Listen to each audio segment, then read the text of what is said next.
Grazie Marco Zecchinelli, presidente di Confapi Venezia. Si discute dell'obbligatorietà per quanto concerne il Green Pass nei luoghi di lavoro. Lo ha rilanciato anche Confindustria alla fine della scorsa settimana tramite il presidente Bonomi. Qual è la sua posizione, presidente? Allora, il nostro presidente nazionale Maurizio Casasco, che peraltro oltre ad essere presidente della nostra confederazione è anche un medico, quindi un tecnico di queste questioni, ha chiesto un incontro tanto ai sindacati datoriali quanto ai sindacati confederali CGIL, CISL e UIL, ovviamente ai loro presidenti, proprio per discutere questa tematica e soprattutto per richiedere un impegno unitario in relazione all'obbligatorietà di vaccinazione sui luoghi di lavoro e nelle aziende.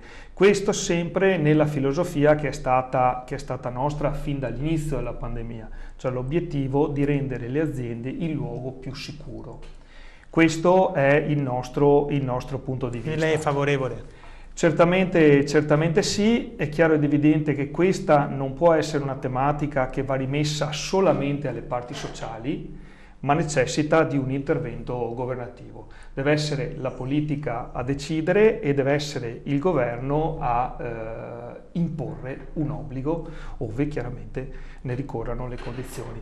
Però noi siamo assolutamente convinti come Confederazione Confapi della necessità per la ripresa economica che in questo momento appare anche vigorosa, riteniamo indispensabile la messa in sicurezza dei luoghi di lavoro. So che se ne sta parlando anche a livello nazionale, soprattutto per il fatto del raggiungimento dell'80% della popolazione vaccinata entro la fine di settembre, altrimenti si ragionerà su altre forme di incentivazione alla vaccinazione stessa. Cambiamo argomento, parliamo dello sblocco dei licenziamenti, altro tema caldo questo. Assolutamente sì.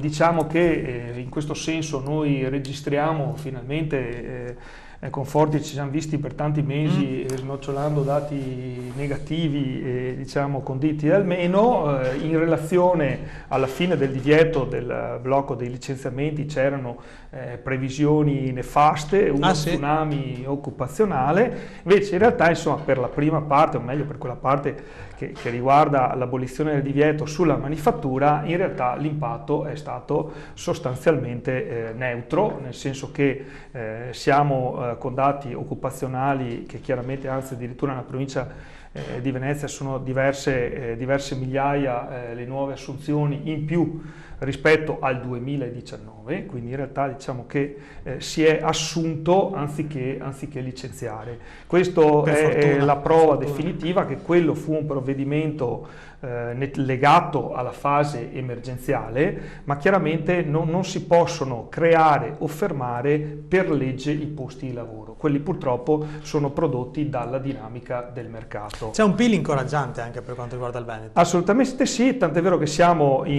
molto meglio della media nazionale, perché la media nazionale si attesta, dipende un po' dagli enti, ma noi adesso riferiamoci statisticamente a Istat, che parla di un 5,2 a livello nazionale più, e invece qui parliamo di 5,9 in Veneto.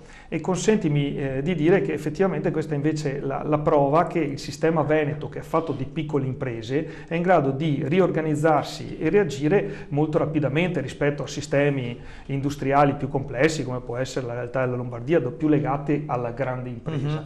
Quindi quella che è sempre stata considerata per noi un punto di debolezza, la piccola impresa, invece si rivela ancora di più un elemento di grande competitività. Vedremo, sperando che i numeri poi si traducano effettivamente in un autunno anche prosperoso, chiaramente per quanto riguarda poi i vari settori. Lavoriamo in questa direzione. Chiaro. Seguiremo per vedere se i numeri poi andranno così a rispecchiare l'effettiva realtà dei fatti anche in altri settori. Grazie a Marco Zecchinelli, Grazie, Conforti, presidente di Confapi Venezia, per essere stato con noi. Linea che può tornare a Pordenone.